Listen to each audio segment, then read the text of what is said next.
బతకడు, ఎవడు 1000 ఏళ్ళు బతకడు, 2000 సంవత్సరాలు ఏం బతకడు. కానీ మనం చేసిన పనులు 1000 సంవత్సరాలు ఈ భూమి పుట్టినంత వరకు కూడా ఉండిపోవాలని కోరుకుంటాడు. అదే నా స్వార్థం.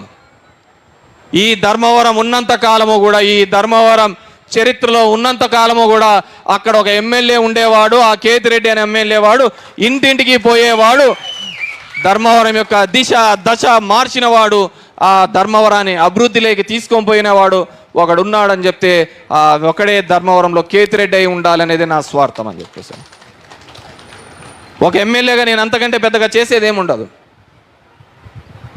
ఒక ఎమ్మెల్యేగా వేలాది మంది జీవితాల్లో మంచి చేయడం కంటే నాకు ఒక అవకాశం, అంతే కదా, దేవుడిచ్చిన అవకాశం. ఒక కౌన్సిలర్గా, ఒక సర్పంచ్గా, ఒక ఎంపీటీసీగా, ఒక ఎంపీపీగా అందరికీ ఒక అవకాశం ఇస్తుంటాడు, నిన్ను నువ్వుగా ఏమైనా ప్రూవ్ చేసుకో అని.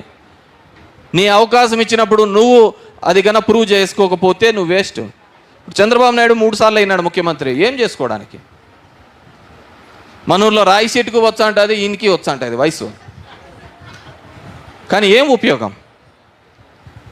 మనం చేసిన పనుల వల్ల 10 మంది జీవితాలు బాగుండాలి. ఈరోజు నీ వల్ల కేవలం 4-5 కంపెనీలు డబ్బులు నీకు ఇచ్చేవాళ్ళు బాగుపడి ఉంటారు, కానీ పేదోడు ఎప్పుడు బాగుపడలేదే. ఈరోజు మీ అందరినీ కూడా కోరుకుంటున్నాను, ఏ విధంగా పేపర్లలో, టీవీలలో, సోషల్ మీడియాలలో ఒక దుష్ప్రచారాన్ని తీసుకొని వస్తున్నారు.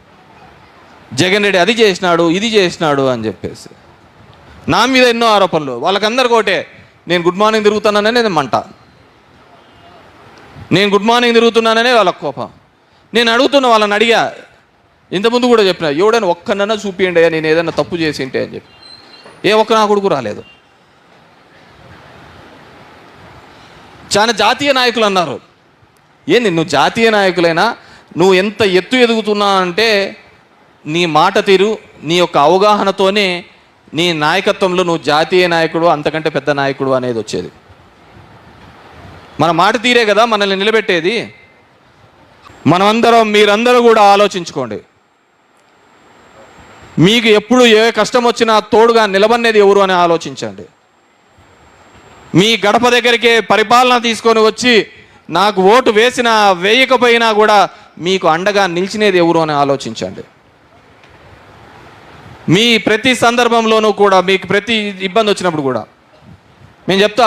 ఒకసారి నేను గుంటూరు పోయి వచ్చిన, తెల్లారి 6:30కు వచ్చి పనుకున్నా విజయవాడ పోయి.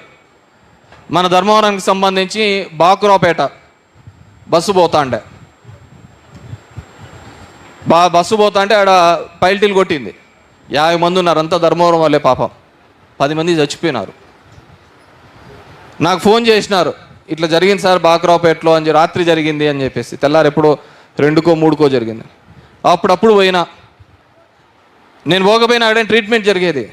ఖాళీ వాళ్ళకు ఒక ధైర్యం ఉండాలి, హాస్పిటల్స్లో పట్టించుకుంటారో లేదో అని ఒక ధైర్యం ఉండాలి.